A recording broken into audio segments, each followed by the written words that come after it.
민주당의 변신, 민주당의 변신.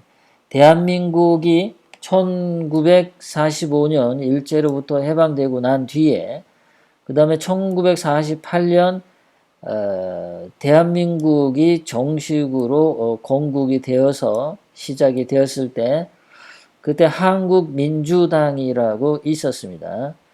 예, 그때부터 지금까지 따블로 민주당까지 쭉 내려오는데, 이 민주당을 보면은 얘네들은 늘 매국노의 전통을 이어받더라 하는 것을 먼저 결론적으로 말씀드리면서, 어떻게 민주당 애들은 이렇게 배신의 매국노의 정당으로 늘 이렇게 올 수밖에 없는지, 그것을 잠시 살펴보도록 하겠습니다.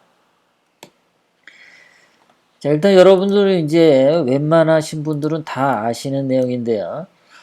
자, 홍영표가 지금 무슨 국회 정개특위 위원장이 되어 있죠.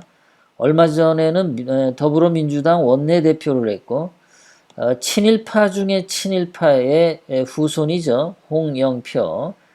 이 자는 전라북도 고창 출신인데, 얘네 할아버지 홍종철이가 종철아 그래서 종 막 치고요. 또 종을 막 쳐라 그러면 이제 홍막철 농대. 자, 이렇게 홍종철인데요. 이 사람 할아버지가 조선 총독부 중추원 참의를 했고, 그 다음에 일제시대 말기에 그 일본 군국주의자들이 미국과 전투를 벌이고 또 중국과 중일전쟁을 확대하면서 엄청나게 많은 전쟁 물자가 필요했습니다. 그래서 그 전쟁 물자를 하기 위한 모든 물적, 인적 자원의 총동원, 그것이 국민 총동원령인데, 그 시절에 이 홍영표의 할아버지 홍종철이 조선 임전 보국단, 조선이 전쟁에 임하는 보국단의 전라북도 발기인으로 참여를 했습니다. 일제시대 때 상당한 출세를 한 사람이고요. 1949년 반민족 행위특별조사위원회에 체포당한 적이 있고요. 일제시대 말기에 고창 지역에, 전라북도 고창 지역에 땅이 111만 평의 땅을 소유할 정도로 지주 출신이었다라는 겁니다.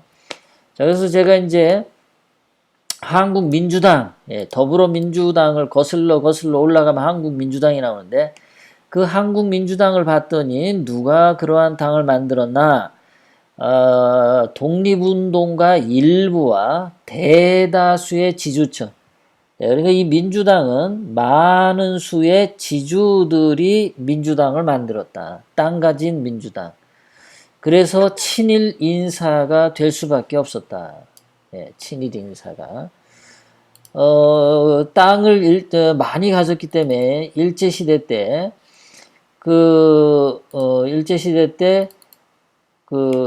일본에 그 쌀을 수출할 수밖에 없고, 일본 군대에 군량미로 납부를 해야 했기 때문에 일제시대 때 전라도의 지주들, 땅이 많은, 쌀을 많이 생산하는 지주들이 친일 인사가 될 수밖에 없었죠. 자, 그런데 이 자들이 해방이 되고 나면은 반공을 외칩니다. 왜 그러냐면 그 당시에 공산주의자들은 이 땅 가진 지주들하고 원수 관계죠. 그러다 보니까 이 지주 출신의 한국 민주당들은 공산주의 반대를 외쳤습니다. 그러니까 공산주의가 뭐 막 싫어서, 그 싫은 이유가 자기네들이 가진 땅을 빼앗기지 않기 위해서 지주들이 자기 땅을 지키기 위해서 이 빨갱이를 반대하는 것을 외쳤어요. 그리고 또 이 사람들이 뭐를 반대했냐면 이 친일파를 처벌하는 거 반대했고요. 토지개혁을 반대했어요. 당연히 자기네들의 지주의 땅을 가지려고 반대했던 거죠.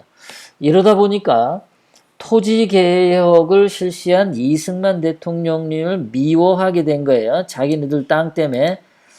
이승만 대통령님이 독재를 해서 이승만 대통령님을 싫어한 게 아니라 자기네들의 토지를 개혁하려고 하니까 이승만 대통령을 싫어한 건데, 그거를 이제 언론 플레이를 할 때, 우리 땅을 개혁해가지고 이승만을 싫어하는 거야. 그러면 전 국민으로부터 욕을 먹겠죠. 그러니까 그런 말을 안 하고 이승만은 독재자야. 이런 식으로 프레임을 씌워서 이승만 독재자라는 말을 계속해서 입에 물고 다닌 겁니다. 실질적으로는 전라도의 지주들의 땅을 개혁한 것 때문에 원한이 쌓여서 그랬던 건데, 자, 또 그 당시에 뭐 더불어민주당 소속의 인간들 보면은 신기남 아버지도 헌병 5장을 했고, 유시민 아버지도 만주국의 역사 훈도를 했고, 뭐 문재인 아버지 문용형은 전에 특집으로 다뤄서 다 아시죠? 자, 김희선 아버지 김일련도 특무경찰로 독립운동가들을 탄압을 했습니다. 그래서 민주당은 친일 후손들이 굉장히 많은 정당이다. 친일을 했기 때문에 뿐만 아니라 친일했을 때 가졌던 자기 재산을 지키기 위해서 그랬다는 거죠. 자, 그래서 이 자들이 왜 그러면은 매국노가 되겠냐? 자, 조선 일제 식민지 때, 그때 이 당시에 억압받는 조선 백성들의 위치가 아니라 지배자의 위치에 있었던 게 지주 세력이었습니다. 이 사람들은 일제 총독부와 손을 붙잡았어요. 지배 세력입니다. 그러니까 이 사람들은 그 당시 대다수의 조선 백성들과는 다른 길을 갔어요. 그러니까 매국노의 길을 간 거죠. 뭐 동학 농민들도 나중에 그 친일파로 변경이 됐고, 지주 세력들도 친일파도 됐고, 그렇기 때문에 이 자들은 매국노 세력이라고 보면 되겠죠.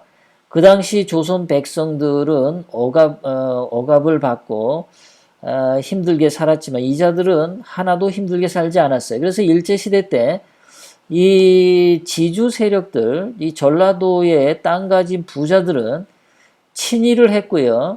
공산주의 반대를 했습니다. 그리고 일제시대 때 일본과 미국하고 전쟁을 했으니까 반미, 반영국을 했던 세력들이에요. 미국을 미워했습니다. 그러니까 일제시대 때 이 전라도 부자들, 지주 세력들, 이 자들이 친일, 반미, 반영을 한 거예요. 지금은 이 자들이 반미 하는 것은 똑같죠. 한국민주당 계열의 더불어민주당이 반미를 하는 것은 굉장히 똑같다. 그런데 이제 다른 거는 일제시대 때는 친일을 했던 자들인데 나중에는 지금은 반일을 입에서 해요. 그러니까 이것은 이 사람들이 해방된 뒤에 반공을 외쳤던 거는 자기네들 땅을 소장농들에게 빼앗긴 걸 반대해서 반공을 외친 것처럼, 근데 지금은 반일을 하고 친북 친중을 하는 거는 이 친중하고 친북을 함으로써 이쪽에서 뭔가 돈이 나오기 때문에 그렇다라고 의심을 할 수가 있겠죠. 이 한국민주당이나 더불어민주당은 자유대한민국이 성립이 되어서 이승만 대통령님이나 박정희 대통령님의 경제개발을 늘 반대를 합니다. 그러니까 한국이 잘 되는 거에 또 반대쪽에서 그래서 박정희 대통령 같은 경우는 자유민주주의의 시장경제 그리고 중화공업 기업을 발전시키는 쪽으로 힘을 쓰는 반면에 이 민주당 계열은 경제 개발을 반대합니다. 이 사람들은 농촌 경제를 좋아해요. 그래서 박원순 같은 경우도 보면은 무슨 꿀 예, 꿀 재배하는 거 서울시청 옥상에서 하고 또 서울시청 앞에 거기 무슨 광장에 벼 심고 그랬었죠. 그리고 이 좌파들 보면은 무슨 뭐 두레 활동이니 뭐 그런 걸 많이 합니다. 농촌 경제. 그리고 이 민주당 애들은 늘 박정희 대통령님 때에도 중소기업, 중소기업 위주의 경제를 주장을 해요. 그래서 뭐 이자들이 뭐 대중경제론 이러는 게 다 그거죠.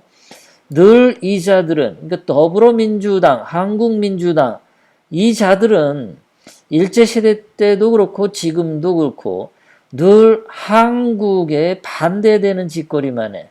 그래서 제가 매국노라고 하는 겁니다. 그러니까 이승만 대통령님을 반대해야 되겠고 박정희 대통령님을 반대해야 되겠으니까 그냥 독재자라는 이름을 붙이는 거예요. 대기업, 경제 개발하는 거 반대한다. 이러면 국민들한테 욕 먹으니까 그 독재라는 단어를 그렇게 막 갖다 붙이는 거죠.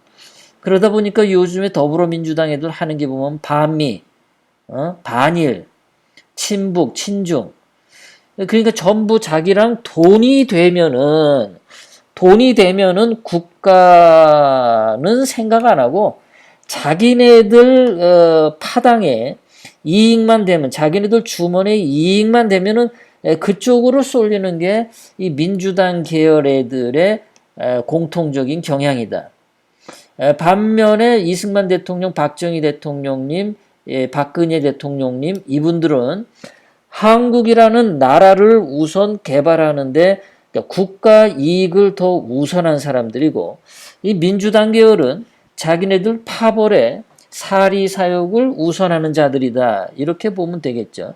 그래서 일제시대 때도 매국노고 민주당이랑 이름을 붙이고 정치활동을 할 때도 늘 매국노다. 그러니까 이 자들이 친일을 해도 매국노고 반일을 해도 매국노다. 그리고 이 자들은 북한 공산 독재랑 뭐 그렇게 못 퍼져가지고 안달이 나 있죠. 북한 공산 독재는 대한민국이 봤을 때 매국노 세력이죠. 북한 김정은 공산 체제는 정말 문 닫아야 됩니다. 저게 무슨 나라입니까? 깡패 집단이죠. 저거는 국가도 아니에요. 자, 그래서 우리가 민주라는 단어가 들어갔지만 역사적으로 보면은 늘 대한민국에 반대되는 진영에서 대한민국의 발전을 방해한 세력들이 민주 단어 들어가는 세력들이다.